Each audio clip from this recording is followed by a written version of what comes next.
पहले चुनाव में साइकिल से प्रचार करती थी, दिग्गजों से था मुकाबला, सीएम तक ने विरोध में सभा की, 10 साल बाद खुद सीएम बनी। मायावती 27 साल की थी, वो सीधे लोकसभा चुनाव में उतर गई। सामने पूर्व उप प्रधानमंत्री जगजीवन राम की बेटी मीरा कुमार चुनावी मैदान में थी। मायावती राजनीतिक परिवार से नहीं थी, इसलिए लोग जानते भी नहीं थे। उस वक्त बहुजन समाज पार्टी का गठन तो हो गया था, लेकिन चुनाव आयोग में पार्टी का दर्जा नहीं था। मायावती की पहचान निर्दलीय प्रत्याशी के रूप में हुई थी। चुनाव हुआ, रिजल्ट आया, मायावती हार गई, लेकिन इतने वोट मिले कि जीतने वालों ने भी मान लिया कि मायावती आगे चलकर बड़ा उलटफेर कर सकती हैं। हुआ भी कुछ ऐसा ही।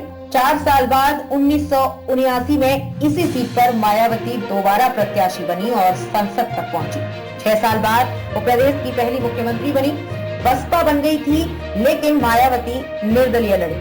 14 अप्रैल 1984 को काशीराम ने बहुजन समाज पार्टी बना ली। पार्टी का मुख्य मकसद ललित उत्थान था। उस वक्त 27 साल की मायावती पार्टी में नंबर 2 की भूमिका में थी।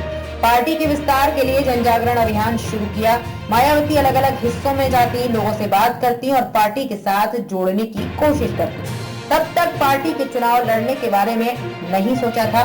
तभी 2 घटनाएं घटी। पहली, उस वक्त की प्रधानमंत्री इंदिरा गांधी की हत्या और दूसरा, बिजनौर के कांग्रेस सांसद गिरिधारी लाल का निधन।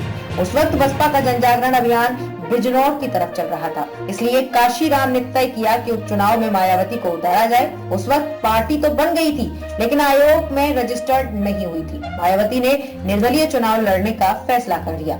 बिजनौर की सीट आरक्षित थी, लेकिन लड़ाई आसान नहीं थी।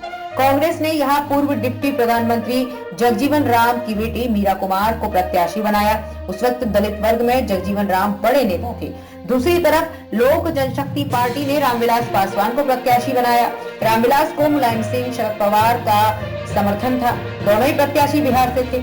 मीरा कुमार पहली बार चुनाव में उतरी थी। रामविलास पासवान बिहार के हाजीपुर की सुरक्षित लोकसभा सीट से 1977 में सांसद बन चुके थे।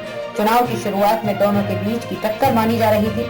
मायावती पहली बार मैदान में थी। लोगों ने उन्हें देखा भी नहीं था, वो जानते भी नहीं थे कि इन दोनों के बीच कोई मायावती है जो गांव-गांव साइकिल से घूमकर खुद को वोट देने के लिए बोल रही है। मायावती की जिंदगी पर बहन जी नाम से किताब लिखने वाले अजय बोस लिखते हैं, मायावती अपने भाषणों में लोगों से पूछती थी कि 1952 से पहले चुनाव के बाद से हर चुनाव में 75% दलित वोट कांग्रेस की ही रही, लेकिन एक भी मुख्यमंत्री दलित वर्ग से नहीं है। बहन जी जनता से पूछती, तुम्हारे ख्याल से ऐसा क्यों है? भीड़ चिल्लाते हुए बोलती थी, आप ठीक कह रही हैं, कांग्रेस ने हमें मूर्ख बनाया।